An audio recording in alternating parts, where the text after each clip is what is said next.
And Tanya, one of the things I noticed here, in this entire tournament, I felt like you were asking some very interesting and bold questions, especially in that last Magnus interview. And it's not normal of you. Like, for example, you asked one question like, who's the next goat of chess, and the other one was, if there was a sponsor, who would sponsor the Gukesh Carlsen match. And both these questions were so good and interesting for everyone. But and you asked them with a lot of confidence. And like, I don't know, I've never heard you ask these such questions. Was it something that you prepared for? How was it like then? And they were amazing. I mean, I think I've also seen you do this so many times, and I think we've also spoken about this, that if there's something that you want to ask, you should get it out there. You should ask that question and not think too much about whether it's an appropriate or it's a right question, or how would people react. Because if you lose that moment, I don't know if you remember when we did the World Championship, my heart was beating so fast when I asked Vishy to take us on a tour of Yes. his trophy room, right? But I was so happy after doing that, because one, he of course played along, agreed, and he showed us around. But it was such a nice, wholesome moment. And I think I think I've been pretty open about the questions all along. I think it's something also that I've maybe worked on over time, gotten more comfortable in asking these kind of questions. But I think this was on everyone's mind. I do have one regret, because the question that I asked about Gukesh's match with Magnus, and I think his answer was to the line that if I wanted to play it, I would still be in the World Championship cycle, or would try to, would think about the match.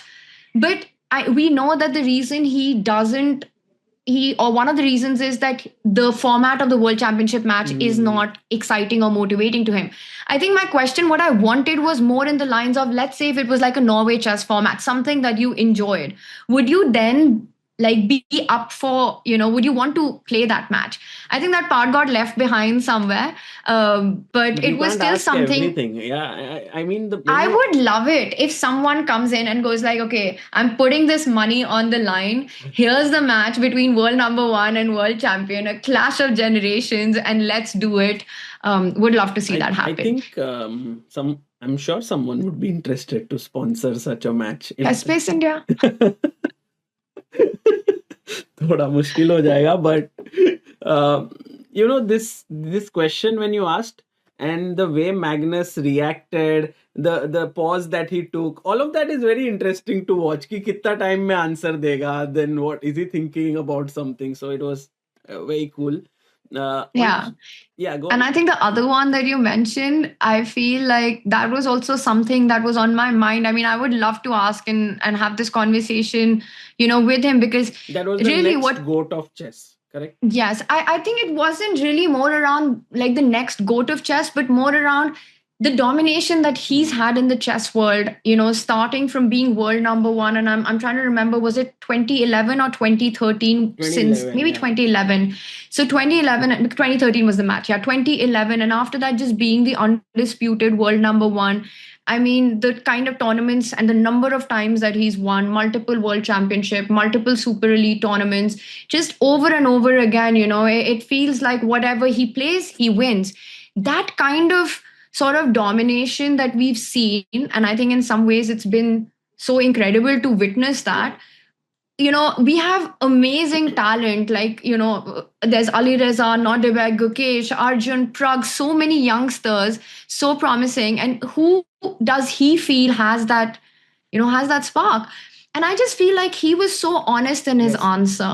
It Because at was a some full point, mic drop moment. when he said no one, Yeah. the commentators started laughing a bit, and Magnus kept a straight face, and he was like, "Yeah, there's no one."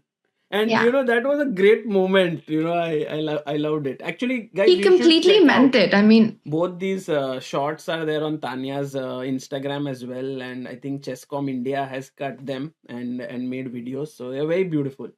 If you had to pick one, Nodebek, Gukesh, the Indian kid, might show that potential of the domination that you had in the chess world, who would your pick be? There's no one.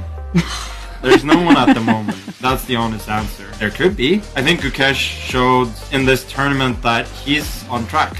He's doing fantastic. But he's maybe not way ahead of track as we may have thought. Once in a generation talents are once in a generation for a reason. It's not that easy. Yeah, I think what he said was quite powerful and something that makes one really think about generational talent. Right, right.